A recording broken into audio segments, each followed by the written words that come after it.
the Space Needle in Seattle, where a time capsule that was long forgotten was finally opened on Friday. LuttonBoreal Collective for the New York Times. Construction workers in Seattle unearthed a long-forgotten time capsule at the Space Needle this week. Millions of people who visited the 605-foot tower in the past 35 years likely walked right by it. Not that they would have noticed. At some point long ago, there was an adjacent plaque advertising the capsule's existence and noting that it should be opened in 2002. But somewhere along the way, that plaque disappeared. 2002 came and went.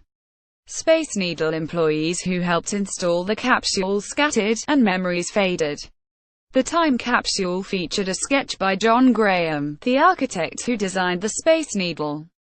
Kristen Atkinson Space Needle LLC. But this week, construction workers completing a $100 million renovation stumbled upon the capsule. The heavy metal box was on the observation deck level, attached to a steel support bar and hidden behind plaster encasement. It was not far from the doors to one of the main elevators, the so-called Blue Elevator, to be exact. Word of the discovery got to Rod Kaufman, who was the operations manager at the Space Needle in 1982 and helped to put the capsule together. And so on Friday morning, more than 15 years late, the capsule was opened, and Mr. Kaufman, wearing a hard hat and reflective vest, went through the capsule's contents, item by item. There were letters, photographs and postcards from 1982. Some mementos dated all the way to 1962, the year the Space Needle opened and Seattle hosted the World's Fair. The capsule contained photographs, letters, postcards and pieces of art from 1982 and earlier. Kristen Atkinson Space Needle LLC. Mr. Kaufman pulled out a master key that he said opened every lock in the Space Needle in 1982. He pointed to a black and white photograph of three women in shiny dresses, elevator operators from 1962. There was an old menu for the restaurant, Top of the Needle, offering crayfish, bisque and scallops primavera. There was an old reel of audio tape, and on it, a recording of a 1982 broadcast commemorating the 20th anniversary of the World's Fair. In a phone interview, Mr. Kaufman said he was excited not only about those items but also about the capsule itself. On the outside was a sketch of the tower by John Graham, the architect who designed the Space Needle.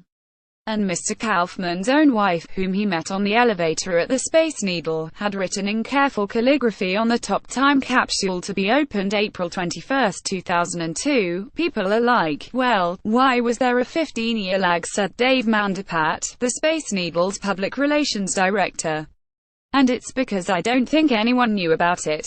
Howard Wright, whose company built the Space Needle, sealed the time capsule in 1982, via Bob Witter. Mr. Mandapat, who has worked at the Space Needle for 21 years, had heard that a capsule existed at the Space Needle, but he didn't know where. Ahead of this year's renovation project, he spoke with people like Bob Witter, who was a duty manager at the Space Needle in 1982. But Mr. Mandapat could never pinpoint the exact location of the capsule and thought that perhaps it had been lost in some renovation project. He was happy the capsule was unveiled Friday morning. But perhaps not as much as Mr. Witter, who loves the Space Needle so much he got married in it. Mr. Witter was even there as a child at the 1962 World's Fair, and one of his contributions to the capsule was a photograph from that event. Another was paint chips. In 1982, he climbed to the roof of the tower to dig out some flakes of the orange hue that had topped the tower 2 decades earlier. Thanky, this renovation project happened, Mr. Witter said. Because had this not happened, the mystery would have gone on and on and on. So what now for the capsule and the dozens of keepsakes inside that is still up for discussion? Mr. Mandapat said the time capsule might be hidden away again next year, this time, with instructions not to open it up again until 2062, the Seattle World's Fair centennial. No word yet on how they'd make sure it isn't forgotten again.